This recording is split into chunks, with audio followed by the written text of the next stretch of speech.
আপনার ভোট আপনি দেবেন, যারে ভাল লাগে তারে দেবেন। এখন আপনার মতের বিপরীতে হইলেই কেউ কারো প্রচারণা চালাইলে তাকে মারবেন, কাউকে চাকরিচ্যুত করে দিবেন। এটা আসলে কেমন উদাহরণ? একজন ভিক্ষুক, তিনি দাড়িপাল্লার পক্ষে কথা বলায় তাকে ব্যাপক মারধর করা হলো। ওয়াই?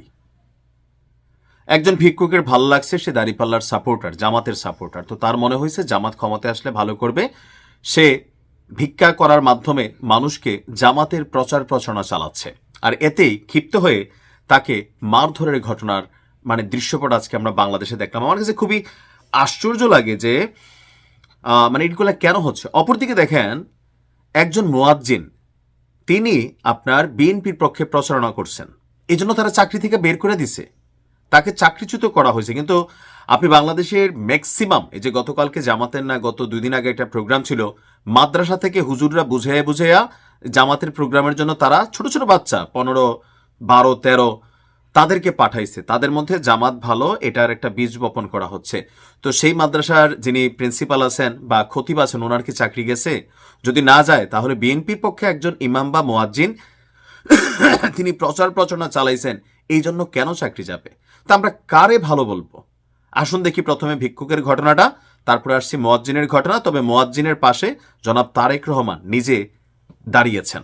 ভিক্ষুকের ঘটনার প্রেক্ষাপট হচ্ছে, দাড়িপাল্লা প্রতীকের পক্ষে কথা বলায় চুয়াডাঙ্গা সদর উপজেলার কুতুবপুর ইউনিয়নের মোহাম্মদ জোমা গ্রামে আপনার এক ভিক্ষুককে মারধরের অভিযোগ উঠেছে।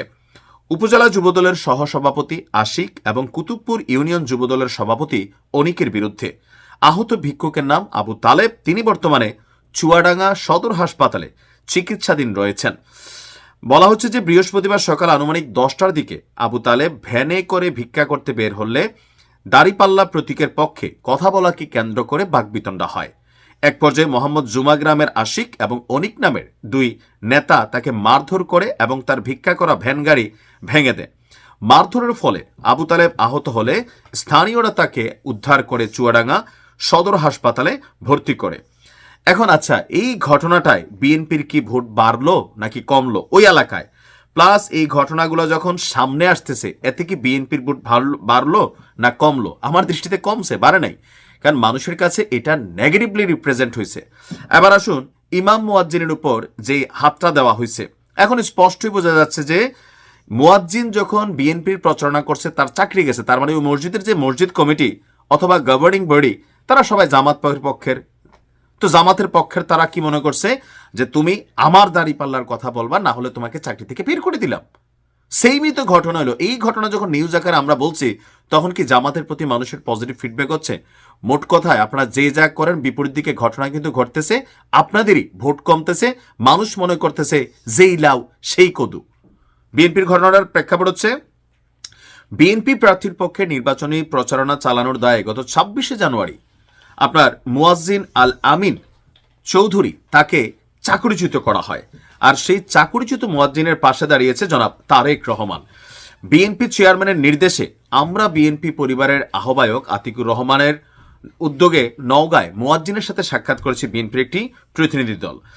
এর আগে তালপুকুর, এটা হচ্ছে নওগাঁ সাপাহার উপজেলা সদরের তালপুকুর মাস্টারপাড়া জামে মসজিদে 4 বছর ধরে মুয়াজ্জিনের দায়িত্ব পালন করছিলেন তিনি।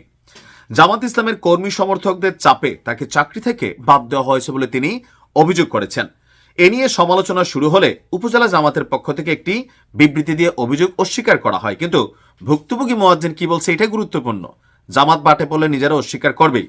তিনি বলছেন যে আমি দীর্ঘ সময় ধরে সততার সাথে দায়িত্ব পালন করে আসছি, কিন্তু আমি ছাত্রদলের রাজনীতির সাথে যুক্ত থাকায় এবং ছাত্রদলের রাজনীতি করার জন্য বিএনপি প্রার্থীর পক্ষে ফেসবুকে পোস্ট দেওয়ায়, তাও মাঠে নামে না, ফেসবুকে পোস্ট দিছে, সেই জন্য মসজিদ কমিটি আমাকে বারবার রাজনীতি ছাড়তে চাপ দিচ্ছিল। বিশেষ করে এলাকার জামায়াতের কিছু নেতাকর্মী আমাকে চাকরি থেকে বাদ দেওয়ার জন্য মসজিদ কমিটির লোকদের চাপ দিচ্ছিল। তো দিন শেষে তাকে বাদই দেওয়া হয়েছে।